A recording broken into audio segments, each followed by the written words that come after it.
kind of alarming to see like a dead body. Like that's pretty much what my life was for the first month of medical school, and I was miserable. And I just like broke down crying, like I don't belong here. Like, how would you feel about dating a classmate? Well, it's like cranes in the sky.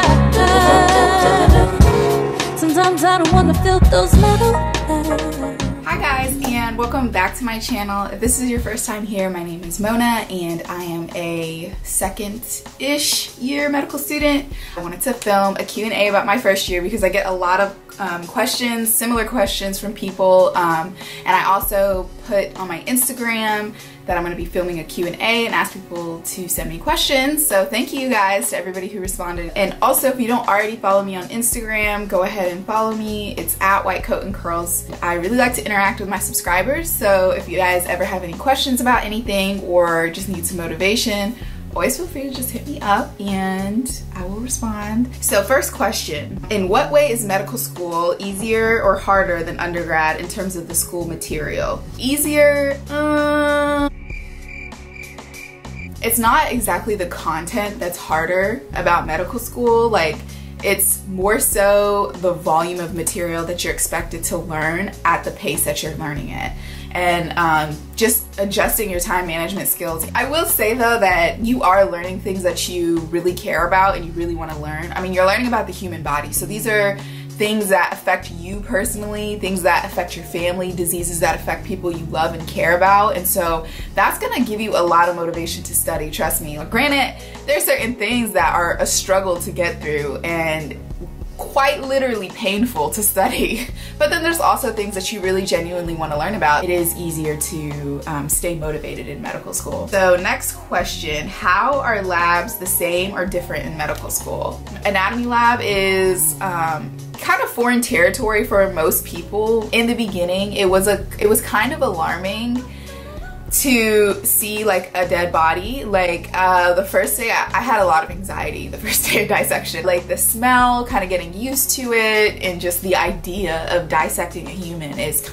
it's a lot to take in, but surprisingly it was very normal. Like after the first couple dissections, like I didn't even think twice about it. Honestly, one of the hardest things about first year was anatomy lab. I really did not care for it at first. One, I'm not the best with visual spatial recognition, and like I'm gonna just tell y'all, like I literally live on Google Maps, okay? Like I suck at directions. I suck at like figuring, like knowing where things are in relation to each other. Like I just don't pay attention to those things. And so really I had to train my mind to work in that way and to, you know, think like, okay, so I see this structure and I see this structure, so this has to be this because I know that it's neighbors to this structure and that structure, so that's how I know this is what that is. I don't know if that makes any sense, but basically it was a struggle. For some people it comes very easily and naturally, and for others not so much, and that's pretty much the case with everything. Like by the end I think I had really figured out how to study for it, and it was a good challenge, and I really did enjoy learning about the human body. To me, it's so amazing to learn about how we're all so similar on the inside. Like, yeah, we're different. We have all of our things that make us us, but at the end of the day, when you get down into the actual human body, we're literally so similar, like down to like the most minuscule nerves and vasculature and just like all these little things that, you know, kind of unite us. And I think that it was so cool to learn about that and to see like how intricate our bodies are and how all these organ systems just like work cohesively together. Like it's honestly so amazing, and I'm totally like nerding it out right now with this rant. But yeah, the labs are completely different, nothing like undergrad, so yeah. Did you have a social life outside of school, and I guess how did you deal with overall balance? Did I have a social life? I guess the short answer is no. Really though, I did have a social life, kind of. I would say it was a change in what I would consider a social life, for sure, because before I had came to medical school, I was living in a major city. I was living in Atlanta, and Atlanta is a really fun city to live in, especially when you're young. So I would definitely say that I enjoyed my college days and I enjoyed my time out there. In terms of what I did though, as far as my social life, I have really great friends in medical school. A lot of times it's just, you know, going over to someone's house and having a girls' night and just, you know, hanging out, catching up and venting and, you know, just things like that, and really low-key types of things. As long as I'm around good people, I can have a good time. It doesn't necessarily mean that I have to be out and, like, you know, lit or whatever. Yeah. But how do I deal with overall balance? I would say that that was something that I really struggled with my first couple months of medical school. I just really wanted to do well, and it was such a change in pace. I didn't really think about balance. I was thinking I need to learn all of this material. I need to study 24/7. And let me tell y'all, that is not the way to go at all. I always thought burnout was something that happens like over the course of years in your career. No.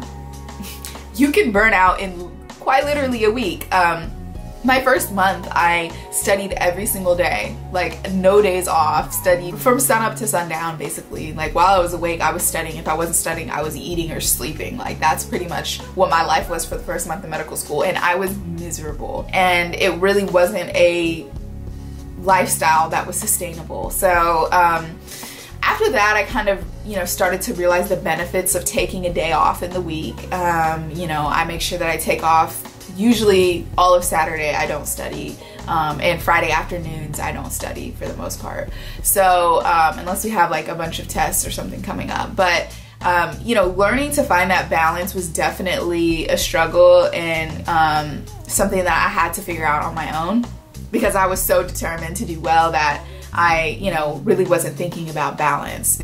How many hours a day do you study on average? Every day we have lecture from 8 to 12, and then depending on the day, there will be like an afternoon class where it's like a small group type of class. That usually will go on to either maybe 4 o'clock, 5 o'clock sometimes, depending on the class. And so I would say a total of probably 5 to 7 hours a day after lecture is kind of where I stand usually. That's gonna be give or take depending on the type of day that I'm having, obviously. And I don't always go to lecture. A lot of times it's more beneficial to watch the lecture at home because all of our lectures are posted online.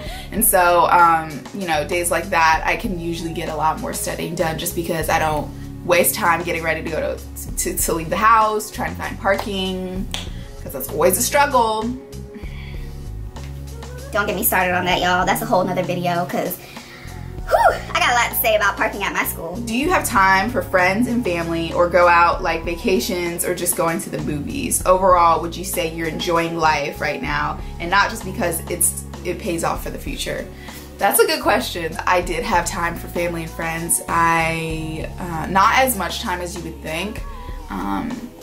Okay, let me rephrase that, because that totally didn't make sense. You have time for the people that matter. You have time for the people that you want to keep in your life. And I would say that it was definitely a weed out process in terms of who I was going to keep touch with and who I didn't. Family, absolutely. Absolutely. I would say I talk to my mom at least 2 to 3 times a week. Now, granted, before I literally talked to my mom every day of the week, so it, you know, kind of cut back a little bit, but I still, you know, made time to, you know, talk to her. In terms of friends, I made great friends in medical school, and we see each other literally every day, all the time. I'm really surprised we're not tired of each other, honestly. Like, it's kind of crazy. Like, we spend way too much time together. Overall, I would say that I am enjoying my life. I think that the work that I'm doing, the goals that I'm pursuing are very meaningful. I definitely feel that life satisfaction, not just in the sense of, oh, I'm, you know, investing in my future, but I feel myself changing. I feel myself growing as an individual, and that is, it's a feeling that, you know, is better than anything else. I mean, like, what else can you ask for? Is just to grow and to evolve into the person that you're meant to be, and that's an amazing feeling, I could definitely say. Next question. What is the biggest lesson you learned? What is something you wish you knew before?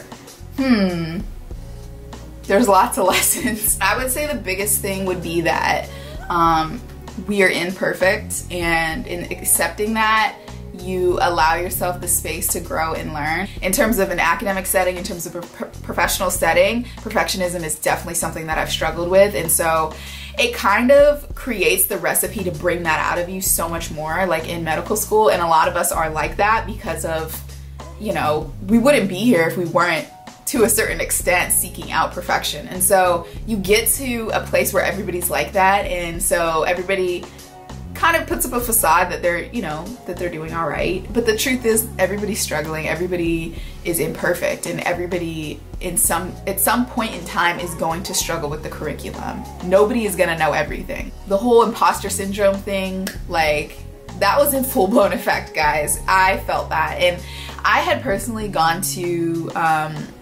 schools where I was the minority, predominantly white institutions, pretty much my entire life. I was a minority in high school, I was a minority in undergrad, but I never felt like I couldn't keep up. And so, you know, I never really felt imposter syndrome until medical school. And so, you know, for those of you who don't know what imposter syndrome is, let me just read a definition, because I'm gonna mess it up. Like, I just know myself. I'm gonna mess it up. Imposter syndrome is a psychological pattern in which people doubt their accomplishments and have a persistent, often internalized fear of being exposed as a fraud. Despite external evidence of their competence, those exhibiting the syndrome remain convinced that they are frauds and do not deserve the success that they have achieved. Proof of success is dismissed as luck, timing, or as a result of deceiving others into thinking that you are more intelligent and competent than they believe themselves to be. It's kind of like this idea that you kind of snuck your way into medical school and, you know, you don't really belong, and everyone's gonna find out sooner or later. And this phenomenon is oftentimes associated with minority groups, especially women, Black and Latinos, and people who don't necessarily look like everybody else in the room. And so this idea that you're so different from everybody in terms of your race and your cultural background and your gender makes you feel this sense of, you know, isolation. I'm the only one like this, and I must be the only one experiencing this, and you know, I must be the only one struggling, which is not true. Everybody's struggling, and just because you're different doesn't mean that your struggle is that different from everybody else's. But this idea that it is, and it's kind of like, you know, an internal insecurity. It's not necessarily something that was cultivated by my environment. It wasn't necessarily something that, you know, my peers or colleagues were saying like, oh, you're not good enough to be here. Okay, no, that was not the case at all. I have really, really great classmates, and I love my colleagues. Talking through that and talking to people, that was what really, really helped me. That first month of medical school, like I said, it's hard to open up to people that you've just met, but I went to undergrad with one of my classmates, Zukar. I just called him my classmate. He's literally one of my best friends. But yeah, we're in medical school together, and I just remember like one day I was sitting in the parking deck getting ready to go to class, and I just like broke down crying. Like, I don't belong here. Like, I shouldn't have gotten in. Admissions has made a mistake. I'm gonna fail out miserably. I'm the only person struggling like this. And I just remember reaching out to him and telling him these things, and he was just like, girl, you are tripping. Like, you really think all those medical schools that accepted you made a mistake? You think you fooled them? You're not that slick, honey. You're really not, okay? You belong here. Kind of having that reaffirmation from friends and peers who are also experiencing these same feelings has been really, really the difference in getting over that struggle for me personally. So yeah, enough about that. Like, that was really, really kind of a downer. Okay, next question. Guys, my camera keeps like freaking out, so we're just gonna wrap this Q&A up really quickly, but I have a couple more. How did you balance working and studying in medical school? So a lot of people don't know, but I do have a job in medical school. If you watched my exam week in medical school vlog, you saw that I was training for that job at the time. Go check that video out, guys. So I work as a anesthesia technician in the hospital that I go to school at. How is it balancing working and studying? It is not easy, to say the least, okay? It is not recommended. I don't recommend it to people. I would say that definitely go through your first year and see how it is before you make a commitment to a job or anything else outside of medical school, to be completely honest. but it has been very doable. I might make a separate video about working and studying because it's kind of rare, very rare, I think, for medical students. And so just to kind of let people know about my experience, maybe let me know if you guys want to see a video about it. Comment down below and maybe I will. So yeah, let your girl know.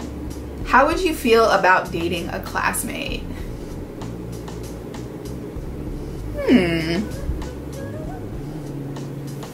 How would I feel? I don't know. No, but really, that probably wouldn't ever happen, to be frankly honest. No shade at all to the men in my class. They are really, really great, phenomenal men in my class. But to be honest with you, most of people in general in medical school are in serious relationships or engaged or even married with kids. And I'm not really into homewrecking, guys. It's not really my thing. Never has been. It's not my style. Don't really do that. So yeah, probably would never happen. But in terms of just like dating in general in medical school, it's not easy. I do have friends who are in serious relationships and they can attest to the fact that it's not an easy thing. If your relationship is sustainable, it will make it through, but a lot of people don't really make it through their first year with the relationship they started with. And but I came into medical school single. I am still single. And in terms of dating throughout my first year, it wasn't really the opportunity to flourish in my dating life, in my love life. Okay, it's okay though. It's okay. Sometimes you gotta prioritize and put yourself first, and that was something that I did. And I would say that I was really, really grateful to have had a clear mind throughout my first year of medical school, and that made all the difference, guys. All the difference. Same thing about what I said with friends, like only meaningful things really last in medical school because you're so crunched for time that if it's really not meaningful to you, you will drop it naturally. So that kind of, you know, that same thing happened in my dating life, in my personal life. I had to cut a few of y'all off because, you know, people weren't acting right, and yeah, I got things to do. Y'all ain't got time. That pretty much wraps up my Q&A about my first year of medical school. If you guys have any questions about what I talked about, comment down below. I always try to reply to my comments, and give this video a thumbs up because that always helps me out, and hit the subscribe button if you haven't already. And that's pretty much it. I'll see you guys in my next video, and thanks for watching. Bye.